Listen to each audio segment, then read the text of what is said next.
What's up? What's up, Hey, bub? bud. How you doing, man? Fight Show episode 15. Yeah, I gotta ask, what's our intro music, man? I catch myself jamming to that every time it comes on, and I was searching for it at work the other day. I was rolling around in my forklift in my headphones, and I'm like, I'm putting in the words, and I couldn't find it, man. What is our lead? It is super old, and I will talk to you off air. Okay. There's conditions to using it, and he was very clear. So I'll talk to you off air. I dig it, whatever it is. I wanted to give the people a plug, or I just want to have it so I listen to it at work. No, I'll definitely get with you on that. But no, besides from all that, Fight Show episode 15, man, we made it to 15, end of the year, 2023. Brought to you, presented by Pull No Punches Apparel, 717 Surplus, and with this week's ludicrous lemonade flavor of the week, Cannadips, 20% off Cannadips.com with your code FightShow. So go ahead and check those guys out. These are the 5X CBD pouches, man. These things, I'm working on this like head cold, chest cold thing, cotton mouth, all that dried out. These things, man, have been like a savior. So shout out to Cannadips. Again, Fight Show, Cannadips.com, Fight Show, 20% off your order. Waiting for our favorite Canadian to hit me back. He said he was going to swing through the neighborhood today. Haven't seen or heard from him yet, so we'll get to whatever. But yeah, man. Episode 15. I hope everybody had a good Christmas. If you didn't have a good Christmas and you don't celebrate Christmas, I hope you had a good Monday. Not much really going on this week other than the Saudis losing millions of dollars because Deontay Wilder looked like ass. But other than that. Yeah, combat sports took a weird turn this week, didn't it, man?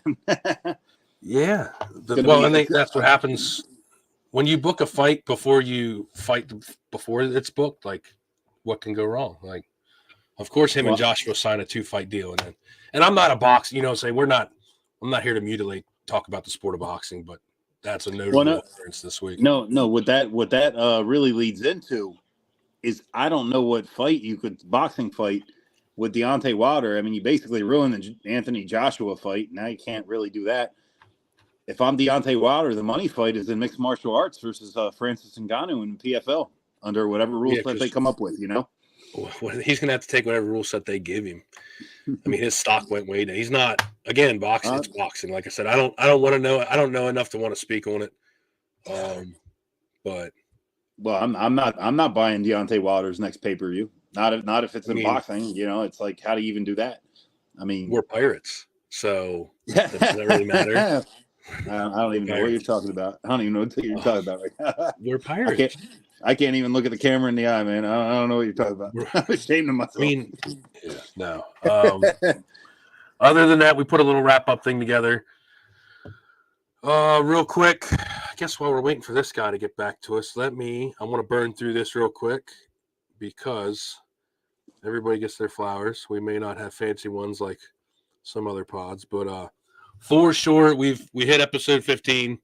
It's this little pet project of ours, Backstory is I've been chasing Bill for, I don't know, probably 7-8 years to do content. Like, I want to do content. Like, it was this thing I had to do. And then he's retired from reffing, and here we are 15 shows in, and like. Now I can finally speak on some shit. Well, and we started this just as like me and you just like vibing out. Like, it's a hang. That's what it is. It's just a hang. People come on, and it's kind of like turned into this little thing, and the potential's there. So it's like investigating to see how big we can get it. And like, never in a million years was I like, oh, there's people going to be watching this from all over the world. Like, but, so anyway, so short little list, just everybody that chops it up, like consistently shares the content, like is always supporting. We can't, without them, we'd have 0 views pretty much. I mean, we get a good bit, but these guys are a chunk of it. So, appreciate my wife and my daughter. Yeah, my wife and my daughter always tune in. Shout out to Bill. I couldn't do this without Bill. Wouldn't want to do it without Bill. His girlfriend, Christy, all the way from New South Wales. Daniel Wart is like original Fight Show Nation, I think is what it was dubbed.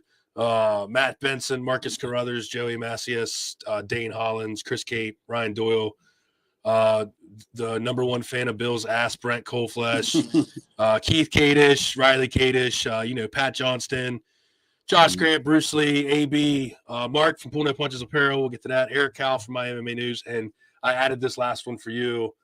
Greg Serb. Thank you, Greg Serb, because without my hatred for you, we wouldn't be here. No. Hey, don't forget Pat the Brick Brady, man. That guy chimes in too. I dig Pat. Well, yeah, you know what? And again, this is not a conclusive list. People are gonna. He's one I just had to shout out, man. These are the ones off the top of my head. Pat Brady for sure. I think he said I look like Bryce Mitchell, so we haven't clarified that. But anyways, Pat for sure. We're gonna be talking to Pat in 24. And if you don't know who Pat Brady is, go look him up. Yeah. Pat, I'm still trying to get that round of sparring in, man. We're gonna do it. Give me some motivation, man. I'll drive down to Philly. Let's get a 5-minute round in. Well, you know, Bill, we can bring it up and kind of lock in some plans if we had a production meeting every once in a fucking while. But other than that, no. Again, we started the bullshit. We were not sure what we were going to do with it, but sure enough, like Mike Pope, Sandy Pembroke, who we might see later. If you don't see him, blow his shit up because he said he'd be here. Ryan Middleton from 247 Fighting, Jared Gordon, UFC fighter Jared Gordon, Riley Karmakadish, and again, without Pull No Punches Apparel, 717 Surplus, and Cannadips, man. They're the ones that really do it. So, like, we wouldn't be here if it wasn't for them. It's definitely growing. We're definitely seeing some stuff we like with this. So we are very appreciative of those that support us. So with that being said, anything you want to add? Just a little preview of 2024 coming up. You want me to name drop a couple of people I've been talking to, or should we just let that play out? And I don't like to jinx stuff. I don't like to clout chase. Right. So like when people show up, they show up. So we've had scheduling issues. We understand things happen. We're like low on the totem pole for stuff. So we get all that, but just know that like, there's not, I talk shit. When Bill loses money, he doesn't talk to me, but he still will message me and say, hey, I talked to this person. It's almost like I'm picking his parlays and he's fucking him up, and then he's mad at me. Like I don't hear from him for like a solid week. So my let's just say my Philadelphia roots and people who have ties in history in mixed martial arts in the Philadelphia area, I go back with them, and they seem to like me a little bit. So if they have a Philly background or have been tied to Philly, good chance I've been talking to them, and they might be hitting up on the show in 2024. So, well, and at the end of the day, like we staunchly support PA guys. Like PA, we'll say PA, but we'll like our Jersey guys, lower half of New York. Mm-hmm. Some of the maybe guys from Virginia, like that Mid-Atlantic right there, like up in the Mid-Atlantic. I support. Hey, if I refereed in your state and you're fighting out of that state, I'm pulling for you no matter what, Yeah. So even if we know that it's not really a good matchup, Bill's usually pretty honest with it. So I try and shoot straight, man. I do. Yeah. Speaking of which, 3 for 3 or 4 for 4 for the last quarter of PA fighters calling PA just UFC. Mm-hmm. How it was going to play out, and we got some betting numbers. I'm going to let you. I think, again, in lieu of, you know what? I think the Canadian's dodging me. He might be, he might not be. I'm just giving him shit. But, no, so we put this little packet together just to run through it. I'm going to throw it up on screen here. So this is like, we said it was the UFC 23 recap show. Depending on how long my voice holds out is about how much you're going to get of this. But basically, there's been a few times where we've talked in the show where people have commented, hey, what's this, what's that? Or you wonder how many times something's happened. Well, this neat little stack I compiled, I grabbed it offline. I'll give you guys the link then. I compiled some stuff with it. But overall, UFC held 43 events in 19 different cities across 7 countries and 4 continents. 520 fights, 12 weight classes, including catch weights. Total cage time of those 520 was 93 hours, 59 minutes, and 21 seconds. So that's how much time you would have spent if you watched start to finish. Longest event of the year was Edwards Usman 3. And that actually, I looked it up. I was fucking around earlier. That's a 15-fight card. There's only been like 2 or 3 of those finalized, which is some little stupid fact. Shortest event of the year was Rosa Struck Alameda in Charlotte at 1 hour and 31, and that only had 11 fights on it. But those guys kept knocking each other out. I remember there was like 4 or 5 quick finishes, first round finishes. Yeah, it was nuts. Still an 11-fight card's pretty small. 21 events, were not live gate announced, but of the other ones out of that 43, so I guess that would be what, 2022, 363,000 live gates. So it's safe to say with half that, like over 500,000 people went to UFC events last year, 119 million. Volk versus Yair, T-Mobile was the highest attended event, while Jan Divashvili was the lowest attended event. That's just some of that stuff. 189 fight night bonuses, 9.45 million in bonuses for 2023. 8.18 million in Venom. I guess they were doing Venom all year, so that'd be Venom compliance money. Most knockout in a single event with 7 knockouts was most knockouts in a single event went to 7 different events with 7 each.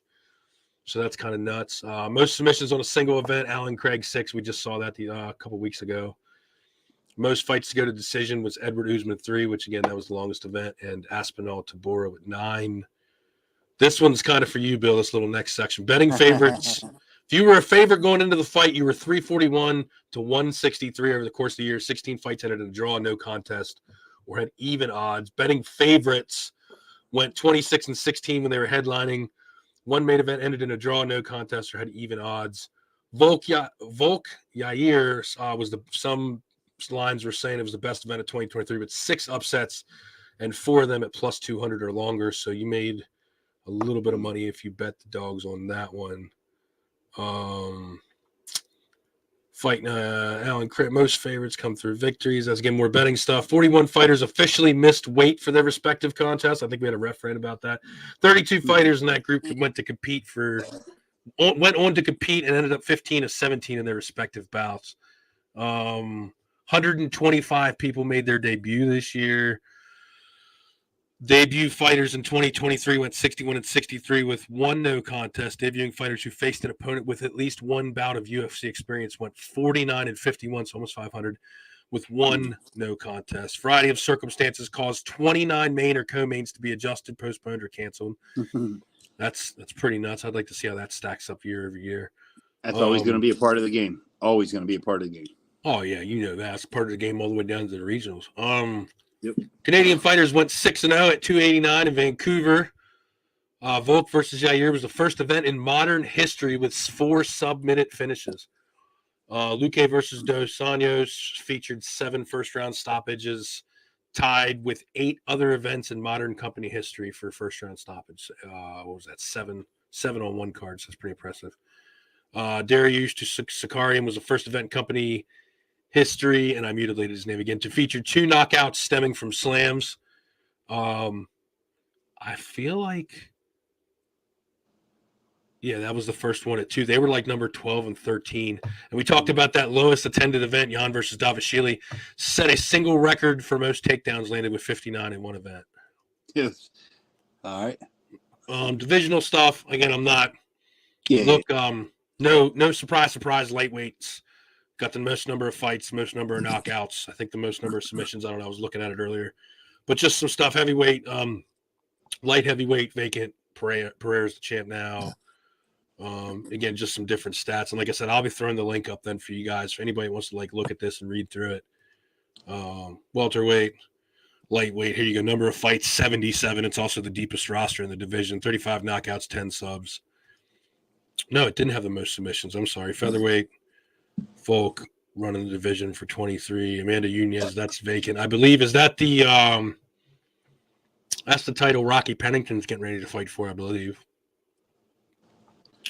I'm not sure. Women's featherweight.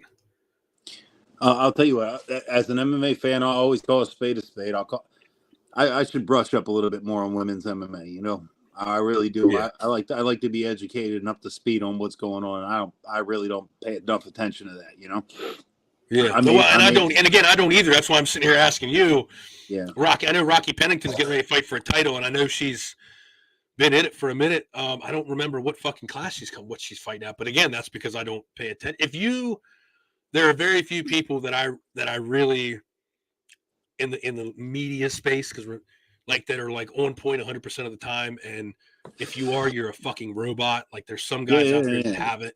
It's just nuts. Well, I'll tell you what. It's like this weekend. There was a they announced it. I'll get with you offline. I was thinking about maybe seeing if you and the missus wanted to roll out with Christy and I to UFC in Atlantic City coming up. I want to see what the final price tag ends up on that. And they announced like one of the co-main or main events is being Aaron Blanchfield versus who's Aaron Blanchfield fighting? What the hell's her last? I can't. I'm gonna mute it. Farrow. Manon Farrow or Mannion Farrow, whatever his name is. And I said, oh man, because I'm deep with the Philly and Jersey guys, and I said, oh man, they're gonna all the guys they could highlight in the main event and give their shot from Jersey or Philly, and they're bringing in two people that aren't from Jersey or Philly. Well, I guess Aaron Blanchfield did grow up in New York, but I was like, she's a Mid-Atlantic. She's one of them. Depending on who you talk to, New York's mid. I always considered it Mid-Atlantic. We were always looped in together, but Northeast, whatever. Online, I said, this is the main event, dude. The people commenting on my comment, man, they torched me. They're like, what, you hate women? You hate women's MMA? I was like, whoa, man. No, I don't hate women. I don't hate women's MMA. I was like, this one wasn't. I was like, you know what? Maybe if I was a little more invested, paid a little bit more attention to the women's divisions and shit, this would. Everybody seems to be high up on this fight. I don't. Yeah, I mean, once I heard it, Blanchfield. I like watching Blanchfield fight. Like I said, and again, we do pay attention to like the prelims and shit like that. But again, like I said, I'll post a link if you guys want to go through this bantamweights, women's bantamweights, just the way it's shaping out for the year. Not something I really want to go through. These are all kind of nice, and I like these. Okay. And this is the one we talked about on a previous show when you asked me, and I said at some point we'll look it up. Moreno Figueroa became the first set of fighters to face each other in 4 championship bouts. I asked you about that. I said, "Hey, can you name Brandon or Davison Figueroa's last 4 opponents?" And we looked it up. And like, oh my! I didn't really. Again, it just blended. They're all starting to blend together, man. I thought that. I did think that was the first time that it ever happened in history. I was correct. Became the first set of fighters. Yeah. No. Well, yeah. You said that, and then it popped up when I was compiling these stats and throwing them on here. Dude, that's probably the only time. That's probably the only time in UFC history you're ever going to see that. 4 consecutive fights against the same guy. I highly doubt you will ever see that again in mixed martial arts. I don't think that's going to happen. No, it doesn't say consecutive. It just says the first set of fighters to face each other in 4 championship bouts. So if they're going by that stat, again, if it's both, because it was 4 in a row, which is even more nuts. So again, you can add that. That's never going to happen. Well, but 4 in a row against the same person. That's never going to happen. Yeah, it's nuts. Yeah. Jamal Hill, first fighter to go through Contender Series and claim gold. He also landed 232 significant strikes at 283 when he got the title, which is a single fight record for the light heavyweight bout. Grasso was the first female Mexican champion in history. She got the belt, of course, from Shevchenko and screwed up a $13,000 parlay. But it's okay. I'm proud of her. John Jones became the 8th fighter in history to win titles in 2 weight classes when he won the heavyweight belt. That little cliff note there on the end. Yeah, good for her, man. I'm very proud. I was already spending that money. No. 8th fighter in 2 weight classes, John Jones, when he won the heavyweight belt at 285, sorry. Jones became the 3rd fighter in history to win titles at heavyweight and light heavyweight behind Cormier and Couture. Jones was the first fighter in history of 15 championship fights, which is reason number 2,544 why Khabib is definitely not the GOAT. Israel Adesanya became a 2-time middleweight champion, the first 2-time middleweight champion in history when he reclaimed the belt at 287. Aljamain Sterling became the first bantamweight champion to record 3 consecutive title defenses with his win at 288. So again, there's a lot of crazy shit that's going on this year. I'll tell you what. Just doubling back to what you said, just because I love the hate and I want to give flame. John Jones is the best fighter I've ever seen. Shavkat Rakhmonov coming up behind him pretty close. Look, I fucks with Johnny. There's an asterisk there. I'm not going to be one of these guys that no. There's an asterisk there. He's the best fighter I've ever seen. He's good. He's the best fighter I've ever seen. If you sit there and look at DJ versus John Jones, the only asterisk I feel that you could say for DJ is that it was not all everything he's obtained, everything he's done has not all been in the UFC. Which for him, he's happy. He's making money. Johnson's in my top 5, possibly top 3. He's great too. John Jones is the best fighter I've ever seen. Baddest man on the planet for a long time. Drugs or no drugs. IQ, you know what I'm saying? No, and he's again, great. Everybody goes through personal shit. I had the pleasure to meet him and talk with him for Literally 2 minutes one time. That's awesome. Yeah, two, 3. Probably. It was like 2 or 3 minutes. We were standing out front. We chopped it up for. And again, it's one of the things where you're lost in it. And I let him get in his car. He was with his brother. No bullshit. We were working security. And his brother was playing for the Ravens at the time. They came to the bar to get food. Literally recognized him. He was definitely trying not to be recognized, so we talked to him outside. Very cool, very super respectful. Same guy. And that, I think, problem with Jones was for so long there was this one image.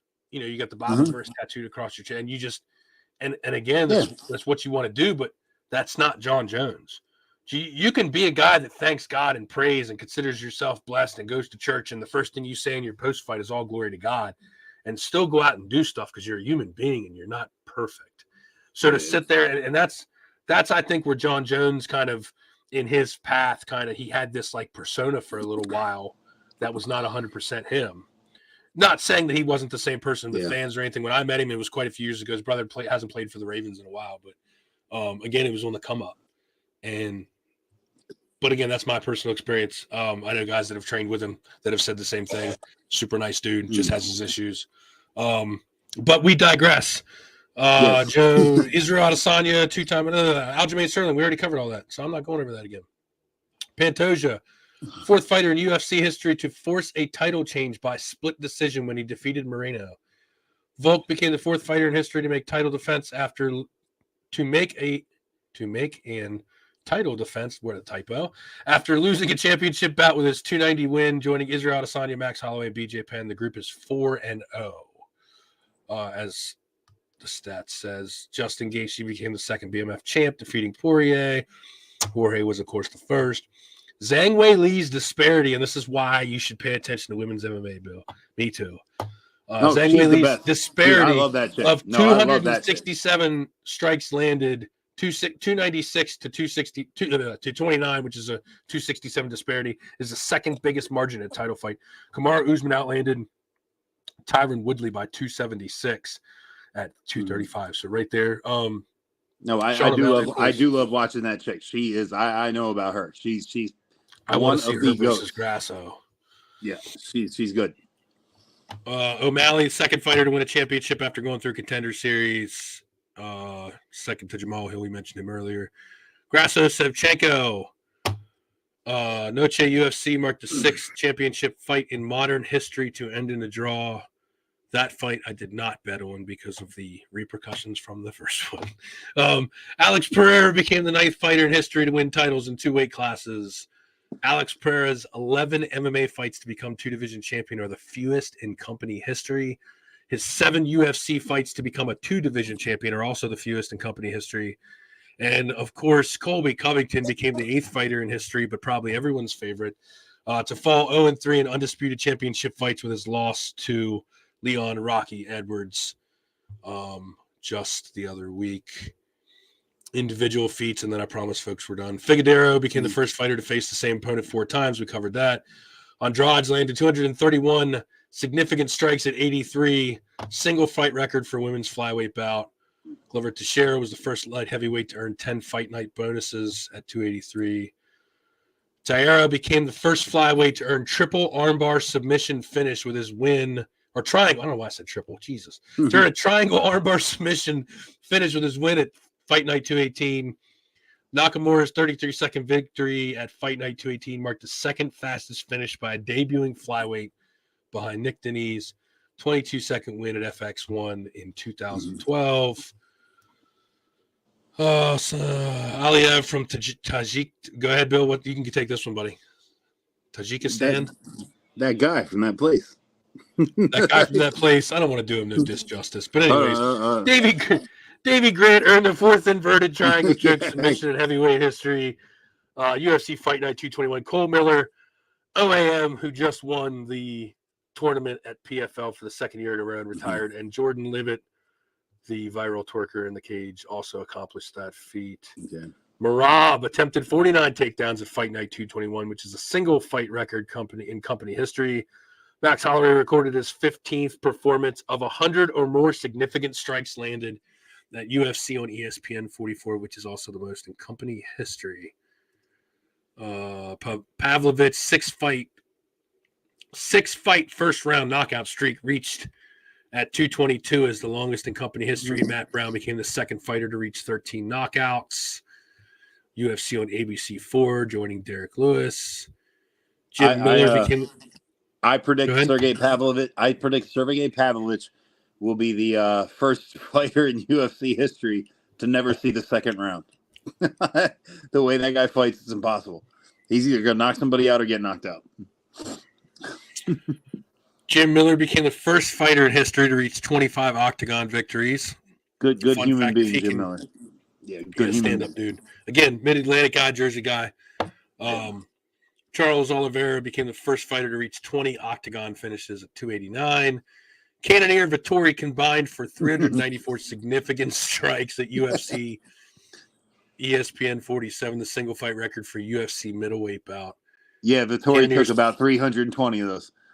Yeah, Cannonier's 241 significant strikes at UFC 47 set the single fight record for a middleweight.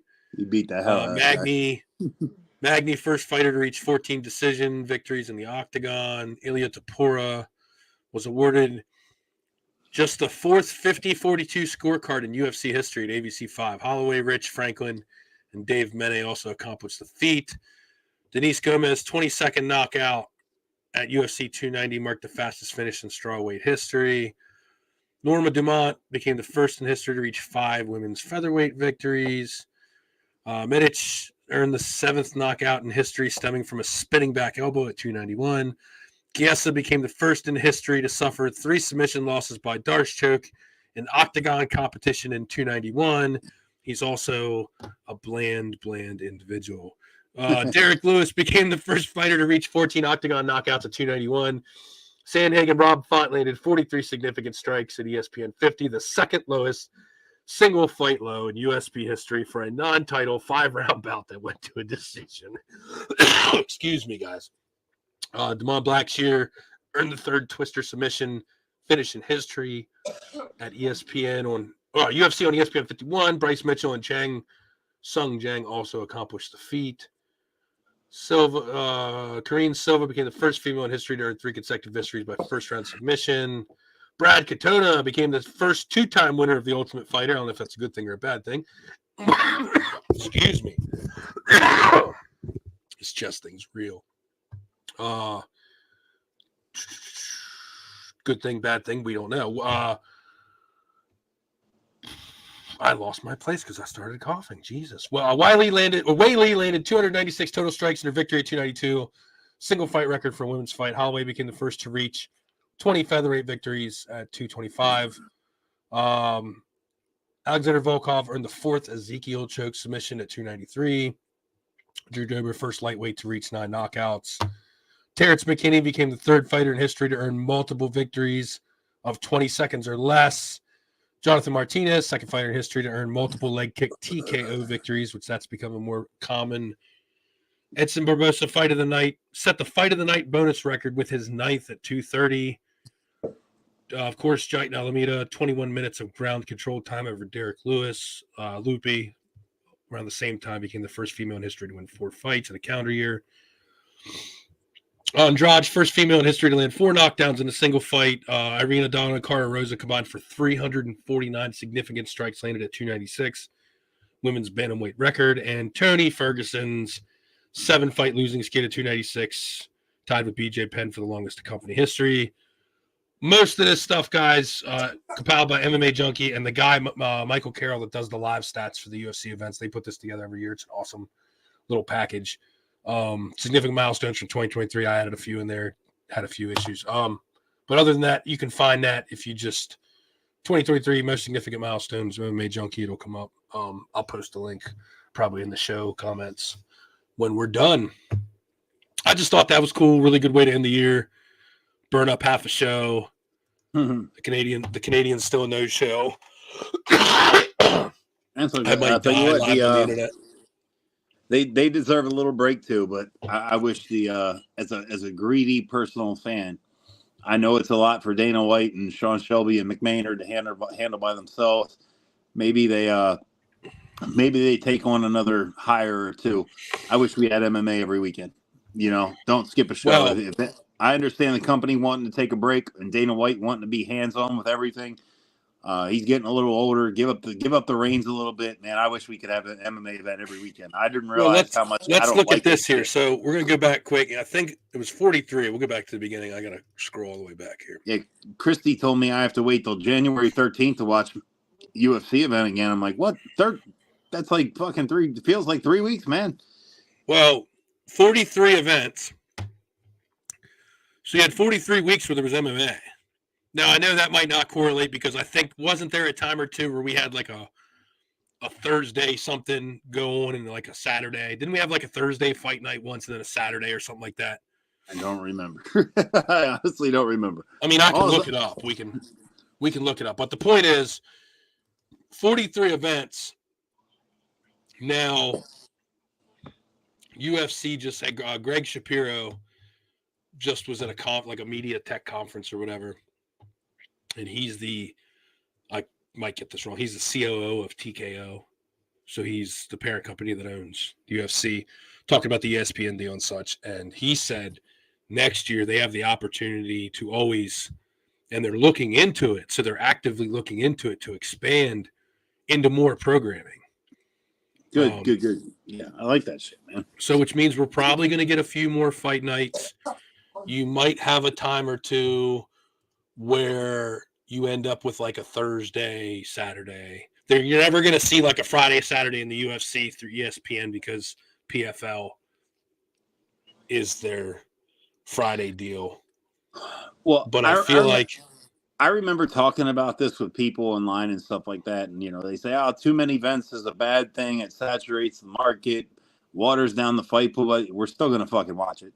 It doesn't. You're not going to watch. Is there things that go on that you're going to watch and it's that watered down to the point where you're like, okay, I'll be one of these like celebrities at the card where I just, nobody's there on prelims. You know what I'm saying? Like the comment, I can't think how to say it, but no, I'm just looking here like July of this year, we had and again, that's International Fight Week and they stack it, but July of this year, every month, every weekend in the month of July, you had 4 in August, 4 in September, 2 in October, 3 in October, 3 in November, 3 in December. So you're talking, and we can even go back to June, 1, 2, 3, 4 in June. 3. So you're fucking spoiled is what it is, Bill. You're just whining about fucking nothing. Like you got 43 events. There's only 52 weeks. You can't expect anybody to do anything except for the fucking NFL on Christmas. You know what I'm saying? I do.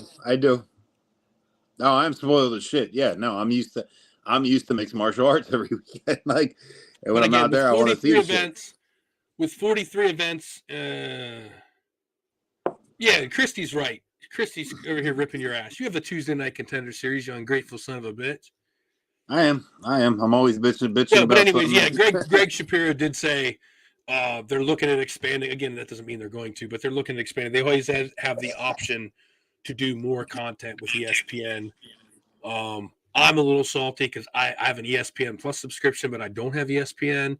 And they had like the best of show, and I kind of wanted to check that out, like the year in review for 2023, like the video montages and shit. I wanted to check that out, but I don't have ESPN. So, dude, here's a thing that I personally would like. Okay, and they kind of did it with Dana White looking for a fight. Like I dig the Contender Series. I love that shit.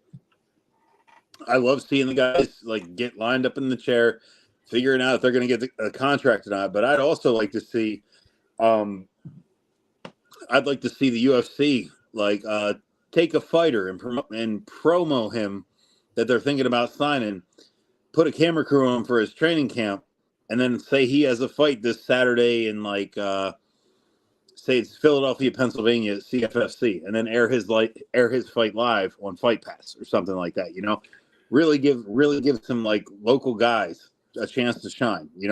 And I get that's what the Contender Series is. I understand, but I mean, really pick one guy. Make the hour-long show about him.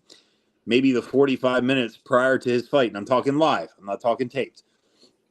45 minutes or so prior to his fight, show his training camp, show his training partners, hear his story, and then air his fight live. And he's either going to shine or he's going to shit the bed. Like one and done. It'd be like an hour reality series almost. I would like some stuff like that. I might even sign up for UFC Fight Pass. I have it. I like it because on weeks where there's nothing, and honestly, now that I'm trying to like consume more, or I've had friends come over and heard, oh, you're back with the MMA stuff. And I'm like, yeah. They're like, oh, we don't really watch. And I'm like, man, will you watch one? They're like, yeah. And I always either put on Rory Lawler and I'll put on several, but it's Rory Lawler and Michael Johnson, Justin Gaethje have come up multiple times. I'll tell you what, man. I grew up. I'm North American. I grew up in the major sports like you did. I'm really starting to lose interest in football. These referees are killing the game. I'm starting to lose interest in the NBA. I have no idea whether these stars are playing or they're not playing. I'm losing interest in Major League Baseball. They have 162 games a year. They don't give a fuck. It's glorified batting practice. When these UFC fighters or these guys, they might fight 3 or 4 times a year. It's the Super Bowl for them every fucking year. Or I'm sorry, every fucking fight, it's the Super Bowl.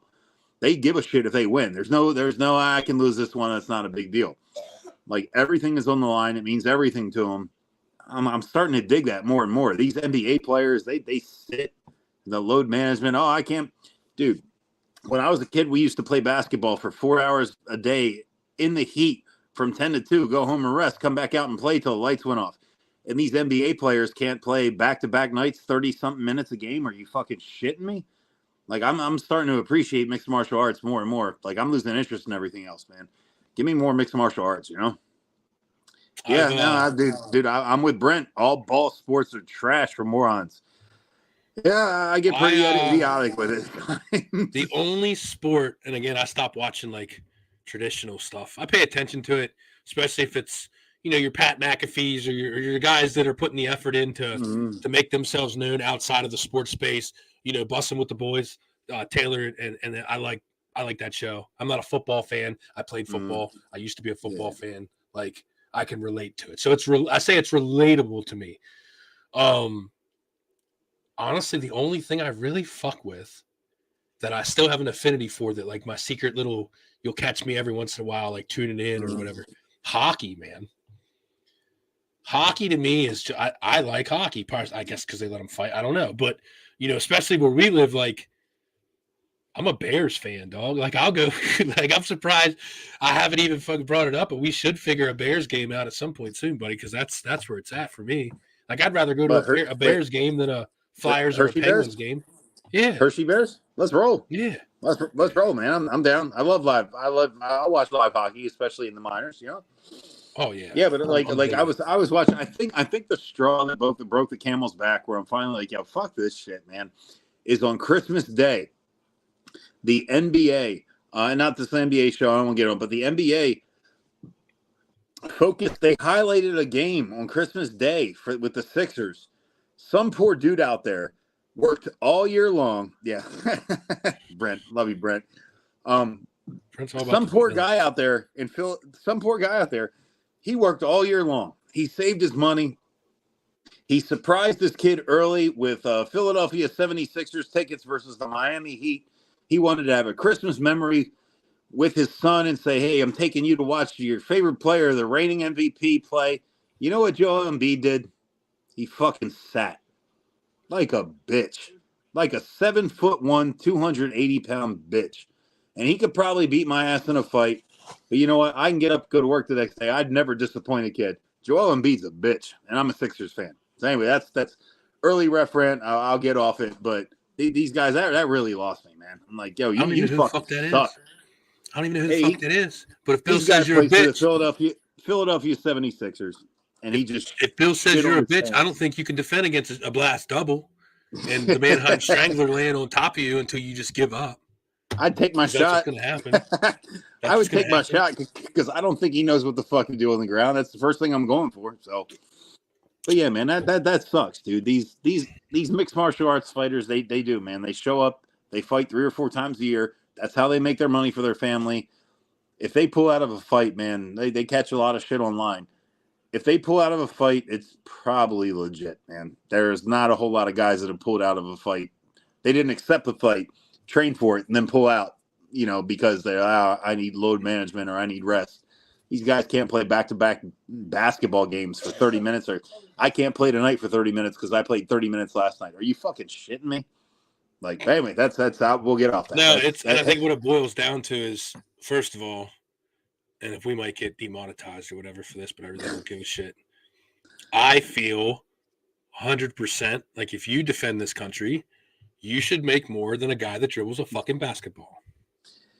Well, that's the citizens of the country, I think professional athletes versus United States military, the pay gap is like the PFL.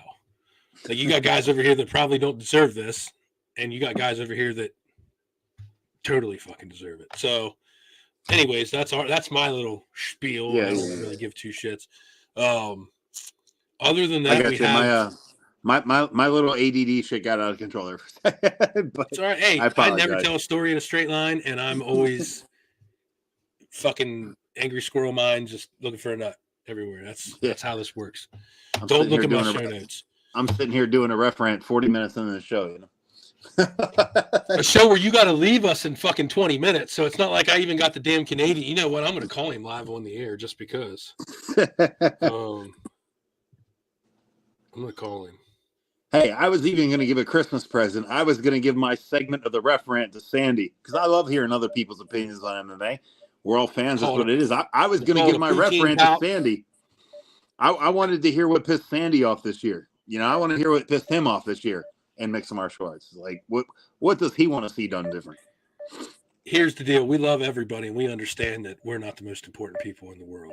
I don't love everybody. But we're giving Sandy complete shit because if you say I can do it,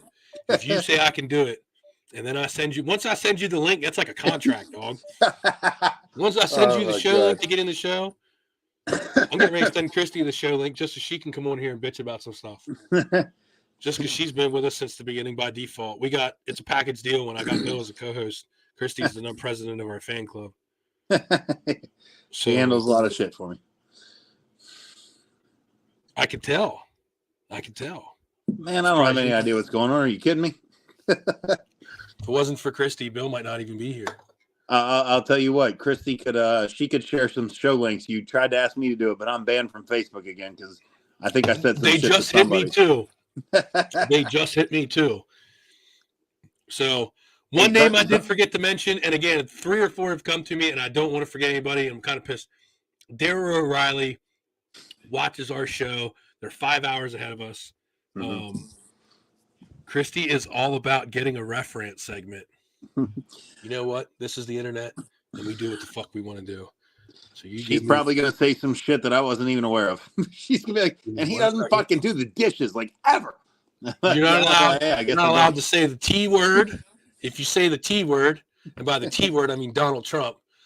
Dude, you've seen my numbers. Like, we've had conversations. Like, and this is not a clout chase. Like, you've seen the numbers I'm putting up on Facebook, right? Like, enough to where we got stuff going on in the background and some things are panning out for us. You've seen my numbers. I posted a video the other day with the hashtag Trump 2024, and it got nowhere. Zuckerberg came in and just nowhere. Hey, Hit a button, and shit was dead in the water. Hey, Mark Zuckerberg, because you banned me too. Go have a seat next to Joel Embiid. You know what you are. I might not be allowed to say it on TV or on Facebook. They might tell me I might want to delete this comment or ignore and post anyway. Mark Zuckerberg, you know what the fuck you are. Yeah. While we're live on the internet. Yeah. When Facebook asks you that, immediately stop what you're doing, and I need you to not be in Facebook jail I'm restricted right now. I'm on Facebook house arrest. Like, I can't share anything. You're in Facebook jail. I need you to get the fuck out of Facebook jail because I can't share all this shit myself. I do. Well, once I start drinking and I'm watching sports and losing bets, I don't think I can control what I say. it's a different animal. You're a degenerate gambler and probably a borderline functional alcoholic, but we love you. We love you. Tell Christy. Hold on. Where's Christy at? I got to tell you to tell her because I'll just tell her. Hey, we were at the casino the night that you went out to Pittsburgh. I was with family. I won 1,800. I know you were drunk and you sent me a message singing a Jelly Roll song. Oh, I forgot about that. Yeah, and then Bill, Brock. we're gonna put it on blast because it was fucking hilarious. We were in Pittsburgh, 247. I'm going to. I don't care. 247 fighting championships. Bill was indisposed. We went as media. My brother went with me. So we fly back to the hotel because it was the same night as the Usman or the Covington Edwards fight. And Bill's just on a parlay bash. He's drunk. He's at the casino and literally says like 3-4 fights in and he's drunk and he sends me this video and he's singing the Jelly Roll song. I only talk to God when I need a favor because he wants his parlay to hit. And I was down to the last fight. At some point, matter of fact, you know what? It's the end of the year, buddy. And we're all about roasting Bill in here. You give me 30 seconds. You give me 30 seconds and I'll do the best I fucking can and roll it. Listen, I was with my family. I stepped outside to catch a breath of fresh air. We were down to the last fight. It was Usman and Edwards, and I knew Edwards was better than Usman. It was Covington and Leon Edwards. We were down to the last fight for me to cash for I knew it was a lot. I didn't know exactly how much. And I'm so used to losing this shit on the last freaking leg. The impossible happens. Tom Aspinall kicks Curtis Blades and breaks his fucking leg. And my whole fucking parlay loses. Like, I'm used to losing, so I'm and I botched the words too. How do you pull this up? How do you know how to do this? Modern problems require modern solutions, buddy. So hold on. Hit play. So now we're gonna set the stage. Bill is how many legs into this parlay? Dude, this thing went on for like 3 months. I was probably 16 events. 16 results into this shit. It probably started with Tom Aspinall knocking out Marcin Tybura. Okay, so it was a multi-event, multi-fight parlay, multi-leg parlay. 3 or 4 months. 3 or 4 months worth. Bill just stacks it up because he's a functioning alcoholic and degenerate gambler, if you didn't know. And we love him. And so far, it's not become a problem. But anyway, so Bill's at the point, there's $1,800 on the line. And this is what I get. I'm in a hotel in Pittsburgh. We're watching the pay-per-view. A little bit lit. Just came out of the Pittsburgh show, 247. I was feeling good. Oh, there's no sound, dude. Crank the sound. Come on. I hit the notes and everything.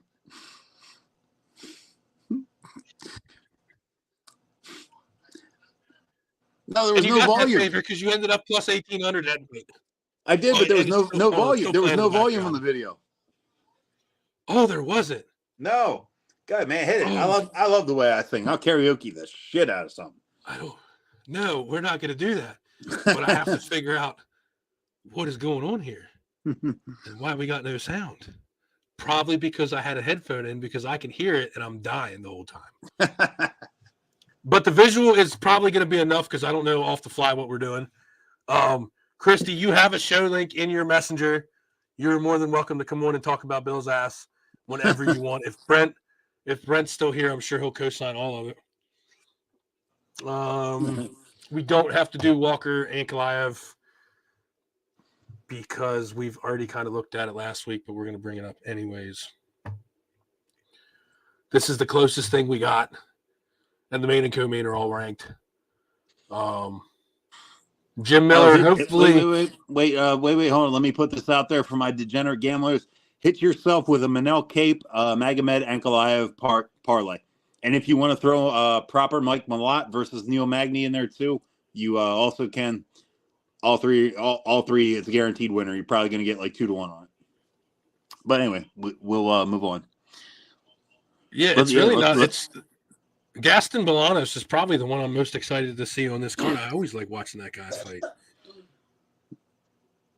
Yeah, let's. I'll tell you what. Let's start at the bottom here.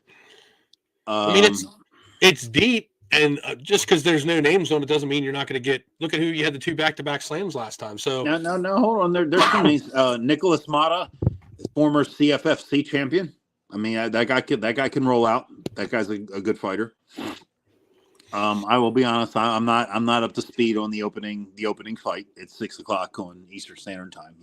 But Nicholas Mata, former CFFC champ. That's shout out Rob Hayek and them. That's a quality title to have.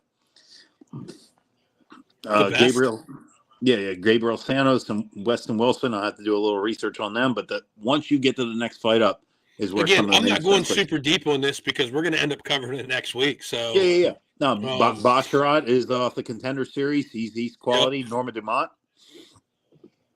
Of course, Gaston Bolanos. Yep. I do believe. I thought I read that Hafez pulled out of that fight. Injury. I thought, but if they haven't updated on the website, then maybe he's still in. It took him a little while. It's holy shit. Andre Arlovsky still going, man. Poof. That guy's been around for like 25 fucking years, man. I was watching him fight back in 2004. He might have the longest. Dude, I was watching him fight back in that division. In like 2003, 2004, I was watching him fight Tim Sylvia while I was in the service. I remember a friend of mine had the little black box. Mm-hmm. They're like, "Oh, we're putting the affliction card on," and I'm like, my God, that guy's had a long ass career. I was like, "I'll check it out." Fucking, there's shout out fight. Yeah, it's been around for a minute. Jim Miller. I'm hoping he gets this win. Okay. Dana White said he wants Jim Miller for UFC 300 just because he would have fought on UFC 100, 200, and 300, which is fucking amazing. But you know what? That fight night in Atlantic City, they're gonna have a toss up. Hopefully, he doesn't catch any kind of medical suspension. Dana White will have the option to giving him a co-main event in Atlantic City, New Jersey, or not Atlantic City. I believe that's in Newark, New Jersey, at the Prudential Center. Giving Jim Miller a farewell fight. No, I believe it's Atlantic City. Oh, is it Atlantic City? I thought it was at the Prudential Center in Newark, New Jersey. I thought it was Atlantic City. I mean, you got Joey Pfeiffer headlining an Apex card. We know that. Yeah. March. No, it's Boardwalk Hall. Oh, okay. That is Atlantic City. Yeah, giving Jim Miller his choice of a farewell fight at UFC 300 or Newark or Atlantic City, New Jersey. Either one would be fitting. Say, hey, Jim, we respect you. We love you. You've been around for so long. What's your pick? You tell me. We're not going to book you again after this. Unless you want to fight, unless you're insistent. This is a walk away moment for him. Either way, it's a winnable fight for him in his hometown or at UFC 300. Let him pick. You're going to be mad. Why? You're going to be mad. Probably. Michael Venom Page, still no picture. Come on, man. You got a guy for that. You got a guy for that. This is $2.99, bro. Like, I'm just, again, we're just kind of popping on what can be. O'Malley, Vera, Gilbert Burns versus Jack Medellina, Paige Holland, Curtis Blades, Chitin Alameda. Everybody online is literally, it's going to be horrible. Like, they think it's going to be the Derek Lewis fight. And I'm like, no, it's not. It's going to be a banger. Who the hell knows? I'd be surprised if that makes it to the end of the fight. Like, I'd be surprised if that goes to decision. Caitlin Chukagian, speaking of CFFC. Yeah. Long. Yeah, I refereed her a few times. Yep. Macy Barber. Where's she fighting out of now? I don't know. She was out there in Jersey with I think she married this fighter named Kyle Seminara, who was like the Division I All-American a couple times. Yeah, she married. I know she married Yeah, Kyle Seminara. He fought here in PA a few times. No, she's in Quakertown, so she's still out in PA. Okay. Yeah, she's not. She goes to decision a good bit, but she's a quality fighter. It says trains in Henzo Gracie. Nice person.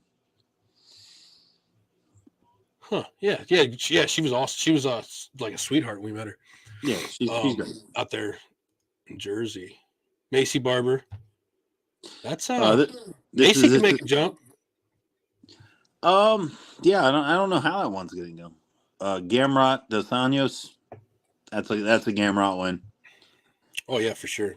Dos Anjos looked like shit against Vincente Luque. He was just complacent to sit against the cage the whole time. Yeah, I think he's on the tail end. I'm a Jan fan. But I think Sean Yadong's got a chance to take that one.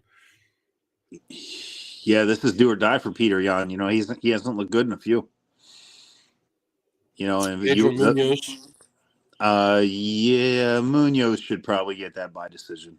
That would be an official pick. Munoz by decision. Yeah, what were you saying about Jan? Sorry, I didn't mean to cut you off. I was just talking. No. This is do or die for Peter Yan, man. You know, he hasn't looked good in a few fights. If Yadong comes in there and dominates him, you're probably talking. You know, I could see Yan falling all the way to like number 10. Yeah, what's 3-fight losing streak, and it is the top fighters in the world. So it's not like I'm saying he's a piece of shit. I'm just saying, you know, he hasn't looked good in a few fights. Oh yeah, he's on a 4-fight losing streak. Am I seeing that correct? Yeah. No. What is it? He lost to Sterling. He lost to O'Malley. No, sorry, 3-fight losing streak. 3-fight losing streak. He beat Corey. A unanimous decision there. Sandhagen. Okay. So he's 1-3 in his last 4. Yeah, he's 0-2 versus Sterling. Yeah. He beat Aldo, but he beat Aldo in 2020. When I say do or die, I mean if he wants to hang around in title contention, he has to win this fight. He loses this fight, then he's 1-4 in his last 5. That's not somebody they're looking to promote as their champion. No. And I like Peter Yan. Good dude. Just you know, age catches up with everybody. Depending on the weight class. Are you in earshot of Christy? Is Christy still watching? Yeah, she's out there. Not feeling so hot tonight. Oh, okay. Because she was talking all kinds of shit about a ref rant, and we were going to give her a ref rant. We can set that up. We can set that up for another week. No, we'll set it up for another week. I was just going to put her on the spot and be an asshole. Anyways, so that's been the year. I know you said you got to get out of here pretty tight to 8. Yeah, it's going to be an awesome 2024, man. You know, yeah, I like the sport. I like the way it's going. I definitely feel like if you look at, we'll pull it back up here. One more. 13, you got, 2, and we're starting out 2 in January, 3, 4 in February. So they're right there off bat. Month 2, Bill. You got 1 every week. There you go. We're at 3 at least in March. Yeah, 3 in March. 299, of course, is in April. So you might, who knows what you're going to see there. I think that's as far out. Might be as far out as we go. But yeah, first quarter of 2024, man. 1, 2, 3, 4, 5, 6, 7, 8, 9, 10 and 12 week span, bud. So you have nothing to complain about. I always got something to complain about. Again, as it always, might not be valid. It might not be valid, but I always got something to complain about. It's because I'm spoiled. It's like you said. It's because I'm spoiled. I always got something to complain about. Always. But again, we wouldn't be here. Well, we probably would, but we wouldn't be as successful as we are without Pulling No Punches Apparel.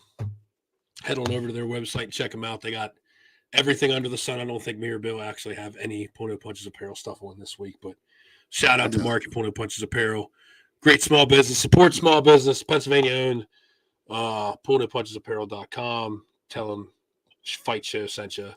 717 Surplus. They've supported us since the beginning. And our friends over at Cannadips reminding you that if you go to Cannadips.com and use the code FightShow, you get 20% off your order.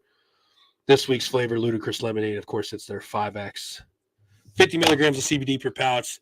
I'm dealing with all kinds of bronchial, chest, head stuff right now, and it's kept me moist for the last hour while we bullshit.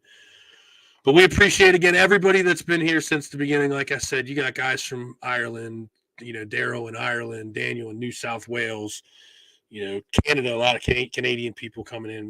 There's just the stats of people. We got people all over South Africa, just places that tune in and do stuff and comment and just like the content, share the content, and always have something to say at the show. My wife, your old lady, of course, supporting us, giving us the time to be able to do this. We appreciate that. Everybody else, we did that shout out at the beginning of the show. We didn't mention you. We apologize. Drop a comment, chop our ass the next time. And until, I believe, 2024, Fight Show episode 15, 2023 wrap up for UFC. I think we're pretty much done, Bubba. You got anything you want to add? Just I'll frame myself in a little 20-second segment here after I posted what I posted about the Aaron Blanchfield Manon Farrell main event out there in Lake City, New Jersey. I said, man, nobody wants this fight. I got tore up online. These women athletes, they deserve respect. I'm going to focus a little bit more on what's going on and not try and leave anybody out. And I'll do better in 2024, man. I'll get with you offline. Maybe we roll out to Atlantic City and we maybe we roll out to Atlantic City and we check out that event together. What do you think? We'll figure it out. My goal, we'll figure it out, man. We got options. My goal for 2024 is, even if we have to put a hood on him and disguise his voice, Brett Coleflesh will be on the show in 2024. And that's you talk about manifestation and talking about shit and making it happen. Even if we have to get him and kidnap him, put him somewhere in an undisclosed location to put a hood on him and change his voice and give him an assumed identity. I'll tell you just a little quick background on Brent. I think I am a pretty successful online troll. This guy is my sensei. Hold on, Brent. Brent, what you do on a Saturday night is your own business. Okay, we do the show on Thursdays, and if you're doing that on a Thursday, shame on you. Most people won't get that reference to the U.S. congressional whistleblower from I guess he told on was it Nixon? Yes. That's who Deep Throat told on. I get the reference, Brent. You were very witty. And most of Brent's humor would go over the common man's head. So, fun fact: he also was probably, I don't know what, high school, middle school when that whole thing transpired. He's been around for a while. So something. Brent's one of the most intelligent friends that I have. So we love Brent on this show. So Deep Throat. Deep Throat. That's what I'm gonna call him from now on. Deep Throat. Other than that, all right, buddy. We're good. Yeah. I'll talk to you in probably 15 minutes, but I'll see you in 2024, if not before. Let's do this again next week, all right? Let's do it again next week, I think. Won't you guys join us? All right, bud. I'll talk to you guys later. Have a good New Year's, everybody in Fight Show Nation, no matter where you're at. We appreciate the support, and share the post because me and Bill are currently blocked from sharing anything on Facebook. Fight Show, episode 15, year end 23. We are out.